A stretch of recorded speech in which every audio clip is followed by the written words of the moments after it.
Thrivesters, what is up? Happy summer.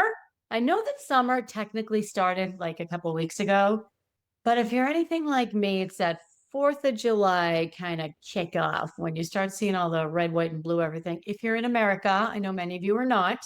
In America, we celebrate Independence Day this weekend.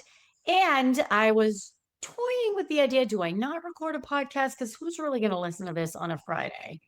The Friday, 4th of July weekend in New England. I mean, in the United States, in New England, which is, yeah, not a lot of people are going to be listening to it, but maybe you'll listen to it later. Maybe you'll listen to it when you're getting the house ready. Maybe you'll listen to it when you're cleaning. I don't know.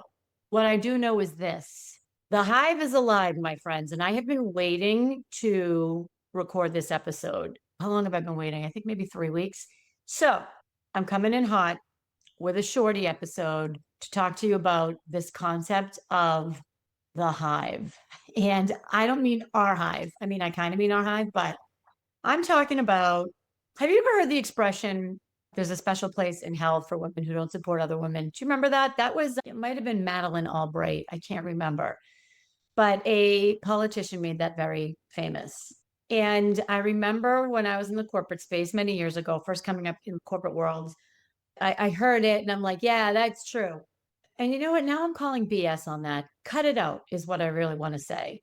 Because when you go into this special place in hell for women who don't support other women, yes, that's terrible. And women should be supporting other women. And we've all dealt with women who are catty. We've also dealt with men who are catty.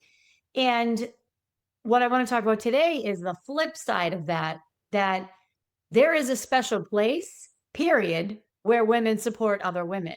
And that place is your life if you make it your life. That place is your circle if you make an effort for that to be your circle. Here's what I mean. If you're hanging out with women who are catty, or if you're working in an environment with women who are catty, it's time to find new friends or it's time to find a new job. You get to decide. And I don't want to spend too much time on this because I think it's negative. Talk about this positivity that when I was traveling, as you know, I went away for 3 weeks. I went all over. I was on 12 planes, 5 hotels. It was a whirlwind, fantastic trip. And I remember smiling to myself so many times and thinking to myself, wow, the hive is alive. It is alive.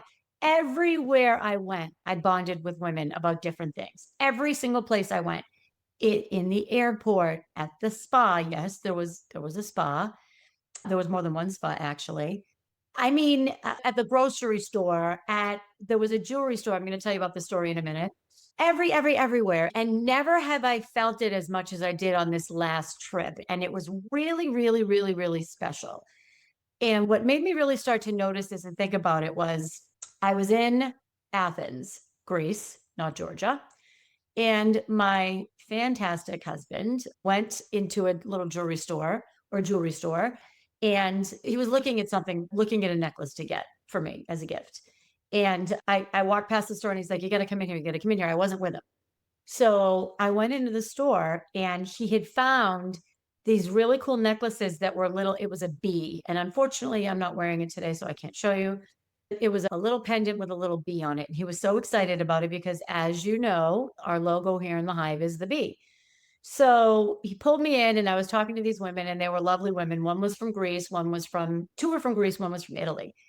And they said to me, what do you do? And why is this bee so important to you? And I said, oh, well, I'm a public speaker and I'm a coach and I have this community. It's called the Thrive Hive. And, they were really, really listening. And one of them said to me, yeah, we tried that. The one from Italy, she said, we tried that in Italy, but it didn't really work. I think it was her company that was doing it. And I just kind of looked at her and I said, it didn't really work because it was lip service, right? Like they weren't really backing with resources this concept of bringing women together to thrive. And she said, yeah, that's exactly it.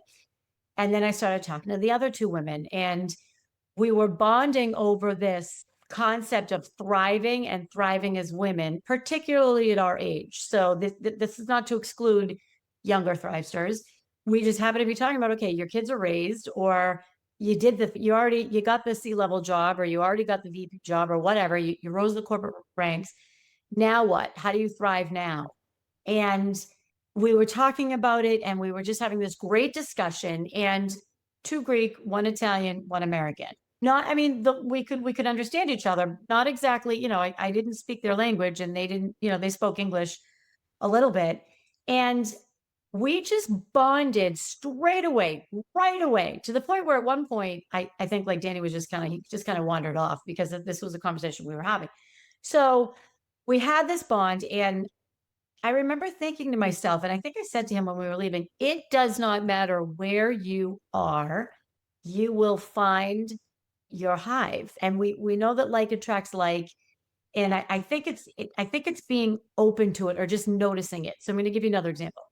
I was checking into a spa. This was in Crete, and a beautiful spa. It was great. And one of the men that was there, that was one of the people that worked there, he said something. He was just being a goofball, funny, being a goofball.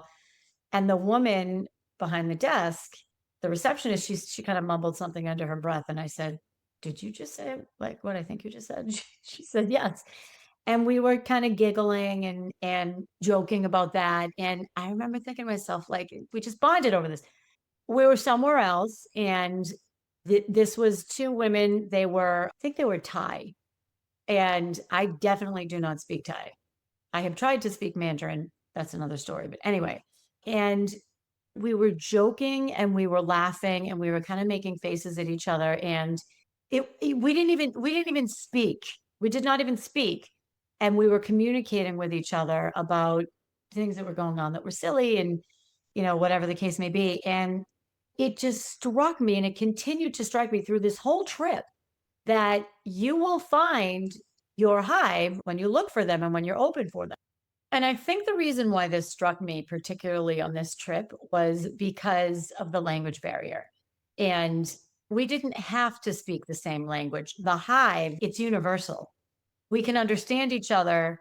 It doesn't matter where you live. The nuances to being female or raising a family or being a female working or whatever the case may be, they're the same within reason. And we bond over that. This hive transcends geography. It does not matter. I promise you, the next time you're traveling or, 60,000 feet or in a hotel or at the grocery store or wherever, if you look for it, you will find your hive. And it was really, really, I might get choked up again. I keep getting choked up on these episodes. What is going on? It was really, really, really meaningful because it doesn't matter where you are seen, and we have this shared experience.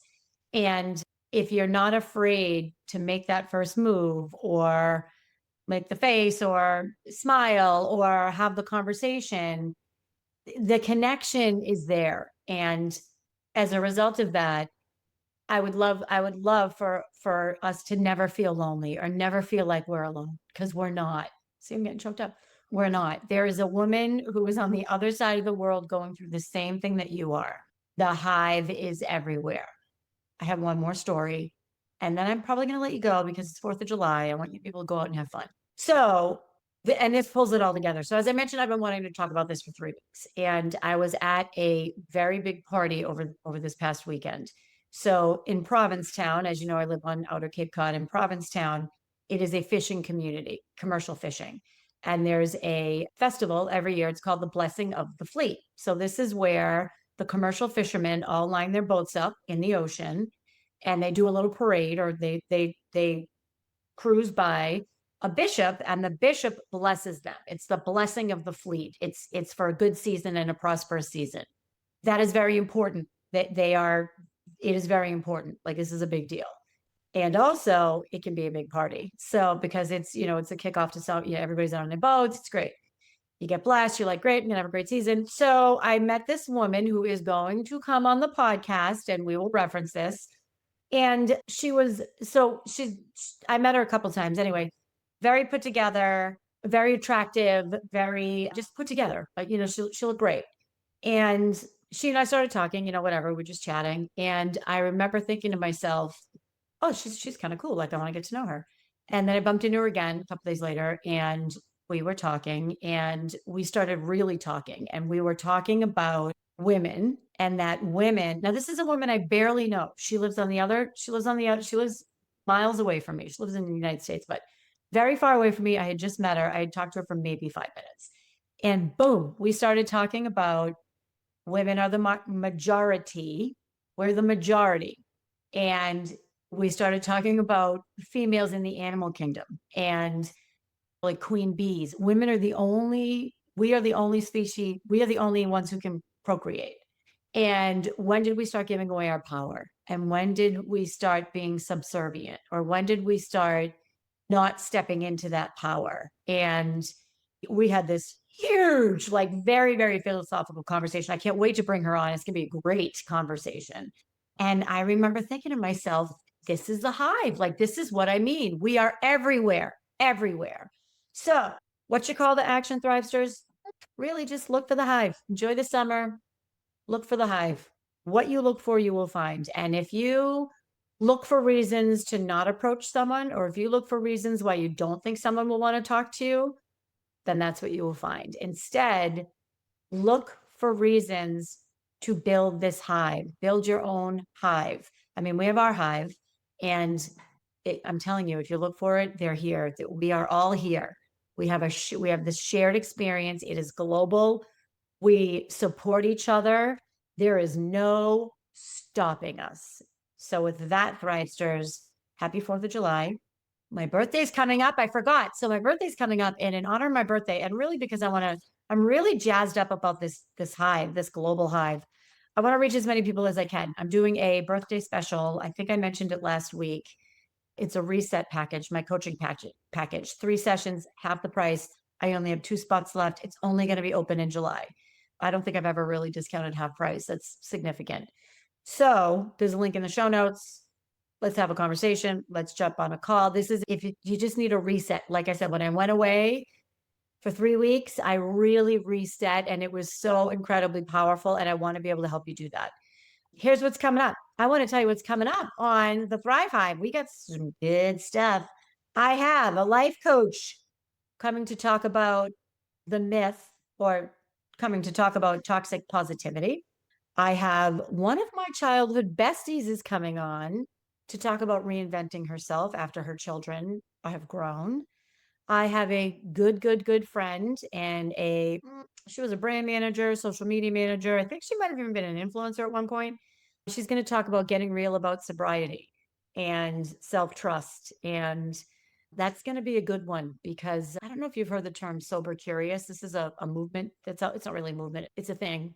We're going to talk about that. And that's going to be a very raw and very real conversation. And I'm going to do a little trigger alert on that one, because it's powerful. And we're going to dive into this concept that I love, of quality time remaining, QTR. I'm going to keep you in suspense about that. So enjoy the week. My birthday's coming up. I'll be back before my birthday. And until then, go out there, my Thrivesters, and go thrive like you mean it.